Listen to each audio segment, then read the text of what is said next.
Ngayong araw, doon sa The Hague, sa the Netherlands, nagkaroon uli ng session nagkaroon uli ng hearing yung ang tawag doon status conference. Yun ang formal na tawag. Second status conference yata yung tawag noon. Yung trial chamber, ng ICC nagkaroon ng second status conference ngayon. Mga kabunyog,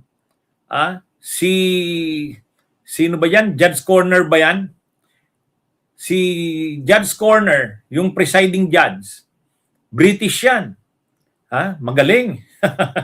Magaling na judge ito. Matindi yung sinabi niya kanina, mga kabunyog. Laman ng mga balita ngayon. Nasermonan si Kaufman. Kahit wala na si Kaufman, hindi na siya lawyer ni Duterte, pero talagang inungkat pa rin, inungkat pa rin ni Judge Corner yung issue tungkol kay Kaufman. Sabi ni Judge Corner, nang si Kaufman pa ang defense counsel ni Duterte, lagi itong nagpapa-interview sa media at linalabas niya sa interview sa kanya sa media yung mga komentaryo niya sa korte. Ang tinutukoy ni Judge Corner, yung comment ni Kaufman na yung decision daw ng appeals chamber ng ICC ay illegal. Kaya sabi ni Judge Corner, nire-remind niya ang mga counsels, yung mga abogado ngayon, na wag silang magpapa-interview sa media at wag nilang binabanggit sa media o nagko-komentaryo sa media tungkol sa proceedings ng korte. Kumbaga unethical 'yon. Hindi tama 'yon sa mga lawyers or counsels na nag-a-appear sa ICC, sa International Criminal Court. Kaya ni-remind ni Judge Corner na wala na yung dating counsel, si Kaufman, ay may ugali na nagpapa-interview sa media. Sabi ni Judge Corner, totoo naman na nakakuha ng atensyon ng media, lalo na sa Pilipinas, yung mainstream media ay nakakuha ng grabing atensyon itong sa ICC. Sabi niya, pati sa social media talagang nakakuha ito ng grabing atensyon. Kaya lang, dahil nakakuha nga ito ng grabing atensyon, pati yung fake news, grabe rin, lumaganap rin. O, imagine nyo yan, Alam ng ICC ang nangyayari sa Pilipinas, nalaganap ang fake news tungkol sa ICC. Kaya sabi ni Judge Corner, nire-remind niya ang counsels, lalo na siyempre yung abogado ni Duterte. Hindi na si Kaufman ngayon ang abogado ni Duterte, si Peter Haynes na.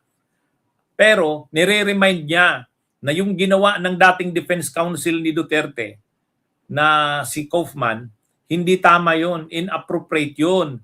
Kasi sabi ni Judge Corner, dapat kung mayroon kang inire-raise na issue or observation, i-raise mo sa trial, i-raise mo sa korte. Kasi dapat ang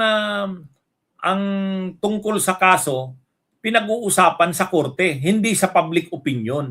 Pag doon ka sa naglalabas ng mga obserbasyon mo, criticisms mo, sa media ka naglalabas niyan, sa mga media interviews, hindi tama. Hindi inappropriate 'yon para sa isang abogado na nag-a-appear sa ICC. Kaya sabi niya, yung dating counsel ang tinutukoy si Kaufman, inappropriate yung mga ganung ginagawa. So nire-remind niya yung mga counsels na nandun sa ICC na wag gagawin 'yon. Kaya ito mga kabunyog, matindi talaga itong itong presiding judge. Ito mga kabunyog presiding judge ngayon, hindi na ito ang dati kasi ang kilala natin si Yulia Mutok. Si Yulia Mutok, yan yung presiding judge sa pre-trial chamber.